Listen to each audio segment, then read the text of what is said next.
Hello friends, welcome to my channel Missy classes for maths.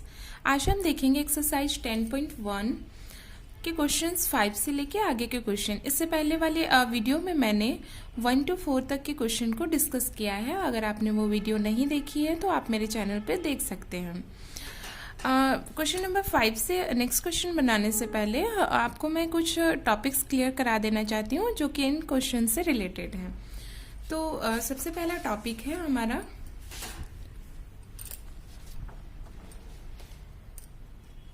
Regular closed figures. अब regular closed figures किसे कहते हैं? They are figures having all the sides of equal length and all the angles of equal measurement. अगर हमारे सामने कोई figure है, आप सपोज कर लो स्क्वायर, सभी को पता है स्क्वायर के बारे में, उसके 4 साइड्स होते हैं और 4 साइड्स सारे क्या होते हैं? इक्वल होते हैं। तो रेगुलर क्लोज्ड फिगर्स क्या होते हैं? जिनके अगर कोई फिगर के सारे साइड इक्वल हों और उनके सारे एंगल इक्वल मेजरमेंट के हों तो उसे हम क्या कहेंगे? Regular closed figure. ओके, हम एग्जाम्पल देख लेते हैं रेगुलर क्लोज्ड फिगर्स के। Square, all the 4 sides of a square are equal. हम सभी को पता है कि स्क्वायर के चारों साइड इक्वल होते हैं। तो हम पेरीमीटर में क्या करते हैं? हम सारे साइड को जोड़ देते हैं पेरीमीटर फाइंड करने के लिए। अब हमें पता चल गया कि स्क्वायर के सारे 4 साइड इक्वल होते हैं, तो हम जोड़ करना क्या करेंगे? 4 से मल्टीप्लाई कर देंगे साइड को, तो हमें पेरीमीटर आराम से पता चल जाएगा। ओके, नेक्स्ट एग्जाम्पल है इक्विलैटरल ट्रायंगल। अब इक्विलैटरल ट्रायंगल क्या होता है? All the 3 sides are equal. ऐसा ट्रायंगल जिनके तीनों साइड्स इक्वल होते हैं वो होता है इक्विलैटरल ट्रायंगल। तो यहाँ हम पेरीमीटर कैसे फाइंड करेंगे? हम तीनों साइड ना जोड़कर 3 multiply length of A side कर देंगे। ओके, नेक्स्ट है पेंटागन। ये सारे इससे रिलेटेड एक्सरसाइज में क्वेश्चन हमें बनाने हैं, इसलिए हम इसका एक इंट्रो देख लेते हैं। ओके, अब रेगुलर पेंटागन क्या होता है? All the 5 sides are equal. Pentagon में कितने साइड्स होते हैं? 5 साइड्स होते हैं। ओके, अगर 5 साइड्स से क्लोज्ड फिगर को क्या बोलते हैं? पेंटागन बोलते हैं। अब रेगुलर पेंटागन जिसके सारे 5 साइड्स इक्वल होंगे, तो इनका पेरीमीटर क्या हो जाएगा? 5 into length of A side. Okay, एक साइड अगर हमें क्वेश्चन में गिवन है, हमें पता है कि एक साइड इसका क्या है, तो हम आसानी से इसका पेरीमीटर फाइंड कर सकते हैं। रेगुलर हेक्सागन, अब जैसे पेंटागन में 5 साइड्स होते हैं, वैसे ही हेक्सागन क्या होता है? जिसमें 6 साइड्स होते हैं, मतलब 6 साइड से जो बाउंडेड फिगर होता है वो होता है हेक्सागन। अब रेगुलर हेक्सागन, हेक्सागन तो 6 साइड वाला हो गया, पर रेगुलर अगर इसके सामने लग गया, इसका मतलब क्या है? All the 6 sides are equal. Okay, regular का मतलब ही यही होगा, all the 6 sides are equal, और जो जितने एंगल उसमें फॉर्म होंगे सारे इक्वल मेजरमेंट के होंगे। ओके, तो हम पेरीमीटर ऑफ हेक्सागन कैसे निकालेंगे? 6 multiply by length of A side. Clear है? अब हम देखेंगे रेगुलर ऑक्टागन। अब ऑक्टागन, रेगुलर ऑक्टागन में कितने साइड्स होते हैं? 8 साइड्स होते हैं। तो अगर हमें एक साइड पता हो तो हम उसका पेरीमीटर कैसे फाइंड करेंगे? Perimeter of regular octagon is equals to 8 into length of a side. Okay, तो इतनी सारी जानकारी हमें जरूरत थी आगे के क्वेश्चन को डिस्कस करने के लिए। तो चलिए हम क्वेश्चन नंबर 5 डिस्कस करते हैं। इससे पहले वाली वीडियो में हमने 4 क्वेश्चन तक डिस्कस किया था एक्सरसाइज 10.1 का। चलिए हम डिस्कस करते हैं। Question number 5, rectangular piece of land measures 0.7 kilometre by 0.5 kilometre. Okay, हम जैसे जैसे क्वेश्चन पढ़ेंगे उससे रिलेटेड जितने भी हमें इन्फॉर्मेशन कलेक्ट होते जा रहे हैं उसके बारे में हम डिस्कस करते चलेंगे। तो ये क्या बोल रहा है? कोई लैंड है जो रेक्टेंगुलर शेप में है और उसका लेंथ है 0.7 किलोमीटर और उसका ब्रेथ है 0.5 किलोमीटर। क्लियर है? अब आगे देखते हैं। Each side is to be fenced with 4 rows of wires. अब हमें लैंड पे क्या करना है कि हमें उसका घेरा लगाना है। ओके, तो कितने रोज के घेरे लगाने हैं? 4 रोज करना है, मतलब 4 घेरे लगाने हैं। तो what is the length of the wire needed? जब हम ये घेरा लगाएंगे तो कितने हमें वायर नीडेड होंगी? अब मैं आपको एक इसका ये दिखा देती हूँ। जैसे आप सपोज कर लो ये लैंड है। ओके, अब हमें घेरा लगाना है तो 4 खंभे हम किनारे किनारे लगा देंगे, आप जैसे भी घेरा लगाओ, ठीक है।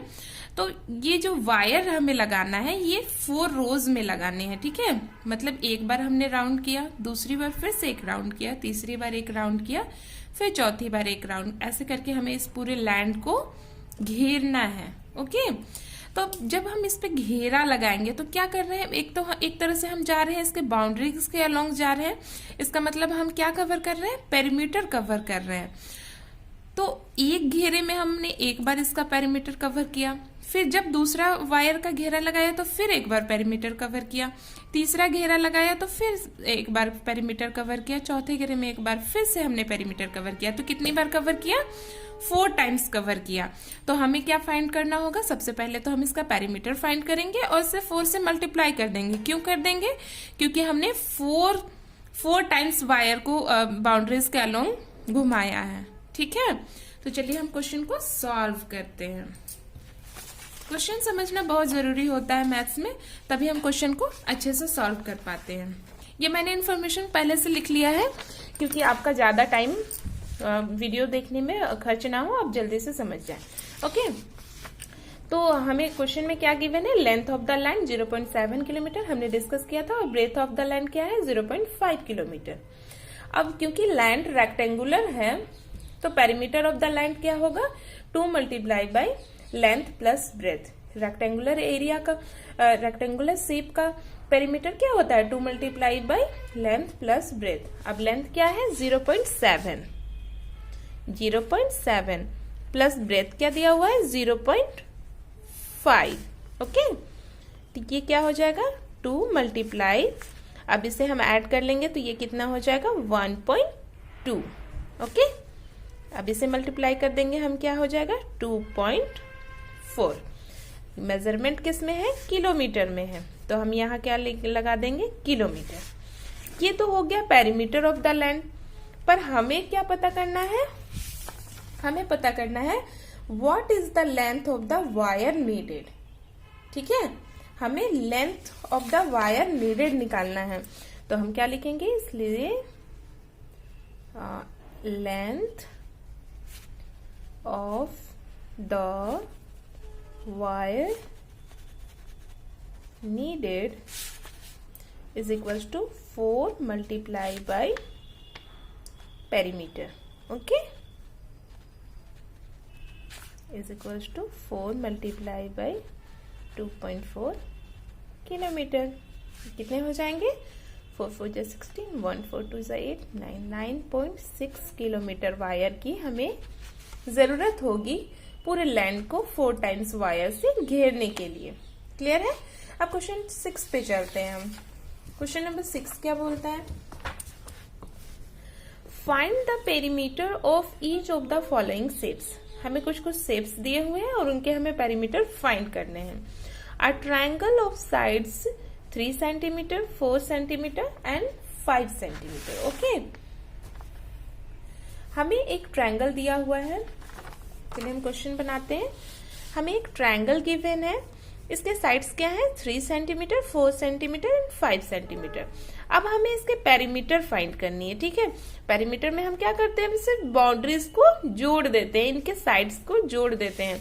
तो sides of the triangles are 3 centimetre, 4 centimetre and 5 centimetre. Perimeter of the triangle ये कितना हो जाएगा, हम जितने साइड्स दिए हुए हैं उनको हम सिंपली ऐड कर देंगे, तो ये क्या हो जाएगा पेरीमीटर ऑफ द ट्रायंगल। हम ऐड कर देंगे 3 centimetre plus 4 centimetre plus 5 centimetre, 4 3 7 7 5 12 centimetre हमारा क्या हो जाएगा perimeter of the triangle. Clear है आपको। हम क्वेश्चन नंबर 20 डिस्कस करते हैं। An equilateral triangle of side 9 centimetre. अब इक्विलैटरल ट्रायंगल हमने डिस्कस किया था, ऐसा ट्रायंगल्स जिनके तीनों साइड्स इक्वल होते हैं, इसलिए अलग अलग साइड्स ना देकर एक ही साइड्स का मेजरमेंट हमें गिवन है। तो चलिए हम इसे सॉल्व करते हैं। क्वेश्चन नंबर बी, इसमें इक्विलैटरल ट्रायंगल है, देखिए इसमें साइड सारे इक्वल है, 9 सेंटीमीटर 9 सेंटीमीटर एंड 9 सेंटीमीटर। तो हम सिंपली इसे ऐड भी कर सकते हैं, पर मैंने अभी आपसे रेगुलर शेप्स के पेरीमीटर फाइंड करना बताया है, तो हम डायरेक्ट फॉर्मूला पुट करेंगे। साइड्स गिवन है 9 centimetre, perimeter of an equilateral triangle is 3 into side, ये हो जाएगा 3 मल्टीप्लाई बाई 9 सेंटीमीटर, 9 3 से 27 सेंटीमीटर। तो पेरीमीटर क्या हो जाएगा इक्विलैटरल ट्रायंगल का? 27 सेंटीमीटर। क्लियर है? अब हम क्वेश्चन नंबर सी देखते हैं। N isosceles triangle with equal sides 8 centimetre each and third side 6 centimetre. अब मैं आपको बता दूं आइसोसेलेस ट्रायंगल किसे कहते हैं? जिसके दो साइड्स इक्वल होते हैं। ठीक है, तो जो दो साइड्स इक्वल है वो कितने हैं? 8 सेंटीमीटर और तीसरा साइड है 6 सेंटीमीटर। मैं आपको फिगर में दिखा दूं। एक आइसोसेलेस ट्रायंगल गिवन है जिसके दो साइड्स हैं 8 सेंटीमीटर ईच और एक साइड कितना है? 6 सेंटीमीटर। तो हमें क्या फाइंड करना है? इसका पेरीमीटर फाइंड करना है। तो हम पेरीमीटर फाइंड करते हैं। Sides of the triangle are 8 centimetre 8 centimetre and 6 centimetre. Okay, isosceles triangle है, दो साइड्स इक्वल होंगे और एक साइड इक्वल नहीं होगा। ठीक है, तो चलिए हम फाइंड करते हैं। Perimeter of the triangle is 8 centimetre plus 8 centimetre plus 6 centimetre, that is 18 16 and 6 22 centimetre. तो इस तरह हमने क्वेश्चन 6 भी देख लिया कि हमें इसमें सिंपल था ये क्वेश्चन, क्योंकि हमें डायरेक्टली बाउंड्रीज को जोड़ना था पेरीमीटर फाइंड करने के लिए। ठीक है, क्वेश्चन 6 तक हमने डिस्कस कर लिया। अब हम क्वेश्चन 7 देखते हैं।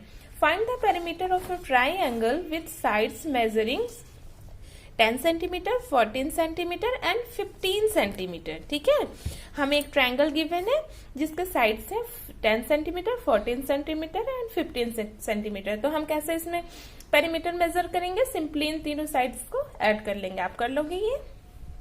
ठीक है, चलिए अब हम क्वेश्चन 8 देखते हैं। Find the perimeter of a regular hexagon with each side measuring 8 metre. अब इसमें कौन सा शेप के बारे में आया है? रेगुलर हेक्सागन के बारे में।